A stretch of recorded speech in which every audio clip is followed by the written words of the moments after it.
menjelang tahun 2024, bagaimana Pak prospek IPO di Indonesia? Mungkin saya setuju dengan statement dari Bursa Efek Indonesia bahwa memang di tahun pemilu biasanya IPO itu banyak pihak yang melakukan wait and see, baik dari calon emitennya maupun dari investornya.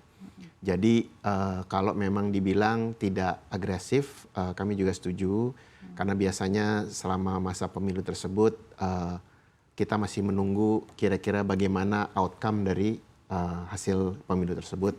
Dan biasanya mungkin mulai rame lagi bisa di awal tahun depan sebelum masa kampanye berlalu. Ini merupakan spillover dari IPO yang belum sempat kejadian di tahun 2023. Kemudian kuartal 2 dan kuartal 3 biasanya sepi selama masa kampanye dan masa pemilu tersebut.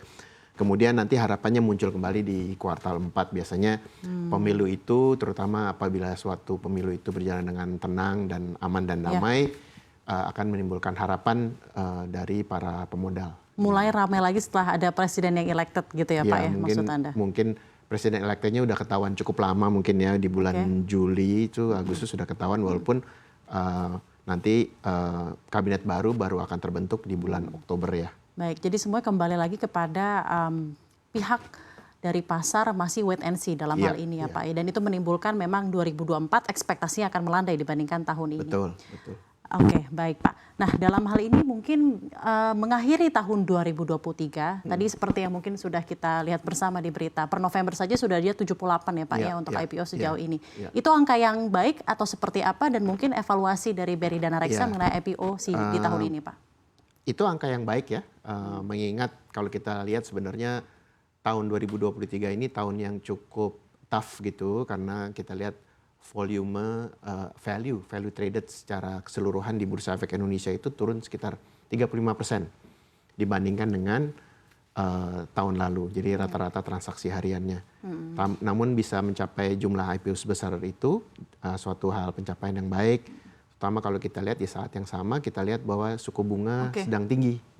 Jadi biasanya kan suku bunga tinggi dengan kegiatan di pasar modal itu kan berbanding terbalik ya. Dan memang ini ada impactnya di transaksi harian yang memang tahun ini jauh lebih rendah dibanding tahun lalu. Oke, Pak, sebenarnya dalam hal ini ya, kualitas IPO sendiri itu di Bursa Efek Indonesia bagaimana Anda memandangnya? Apakah memang lebih menitik beratkan pada kuantitas dari perusahaan yang IPO atau lebih kepada kualitas dan besaran dari IPO dari perusahaan yang melakukan initial public offering? Karena kita ketahui di tahun ini ramai, tapi dengan rata-ratanya juga ada beberapa perusahaan-perusahaan yang memang IPO dengan jumlah-jumlah yang tidak begitu besar. Tanggapan Anda? Oke. Saya rasa kalau dari segi kacamata capital market, memang IPO yang besar itu adalah IPO yang diharapkan ya. Tapi itu dari kacamata capital market. Tapi kan memang IPO ini memang dibuka untuk semua pihak, baik itu perusahaan besar maupun perusahaan kecil. Dan juga benefitnya untuk pemerintah pun dengan perusahaan apapun yang melakukan IPO, proses transparansinya akan bisa dijaga dengan baik. So memang dari segi numbers ini jumlahnya tercapai besar ya tadi 70 numbers of company. Tapi mungkin dari segi size ada beberapa yang memang kecil-kecil, tapi juga ada beberapa yang notable yang angkanya besar-besar juga ya. Beberapa perusahaan nikel yang IPO. Jadi secara keseluruhan dibanding dengan kondisi market saat ini, di mana seperti saya bilang suku bunga tinggi, volume value traded juga turun, itu pencapaian yang cukup baik ya, gitu ya. Dan untuk 2024 sendiri Pak, dengan ekspektasi ada tadi sekitar 64 company yang akan IPO, itu bagaimana untuk each company jumlah valuasi IPO-nya? Apakah kurang lebih akan sama apple to apple dengan tahun ini Pak? Ya mungkin jumlahnya akan lebih rendah. Kuantitasnya akan lebih rendah. Saya nggak tahu bagaimana size-nya. Kita sendiri mungkin juga ada 5 atau 6 IPO yang mudah-mudahan bisa berjalan di tahun depan. Tapi kita juga tentunya melihat kondisi dari market. BRI Danareksa. Dari BRI Danareksa Sekuritas. Namun tentunya ini kembali ke appetite pasar. Kalau market nggak bagus, belum tentu emitennya juga mau melakukan IPO ya. Jadi kita lihat. Tapi angka yang dicanangkan oleh Bursa Efek Indonesia merupakan angka yang optimistis menurut saya. Sekarang sudah ada berapa Pak emiten untuk BEI sendiri Pak? Kalau tidak salah sudah. Kalau nggak salah 900 ya. 900-an ya Pak. Berkaca pada bursa-bursa utama lain di dunia yang sudah matang. Ya, maksudnya kita tidak bisa party dengan misalnya New York Stock Exchange atau misalnya yang lain-lainnya gitu ya.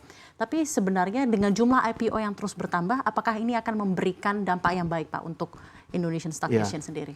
Secara umum tentu dampaknya baik. Tadi secara transparansi, pungutan pajaknya juga bisa lebih dimonitor oleh pemerintah, kemudian juga memberikan opsi kepada publik untuk melakukan investasi. Namun tentunya dari segi regulasi atau dari kacamata regulator adalah bagaimana melakukan monitoring terhadap perusahaan-perusahaan ini, ya kan?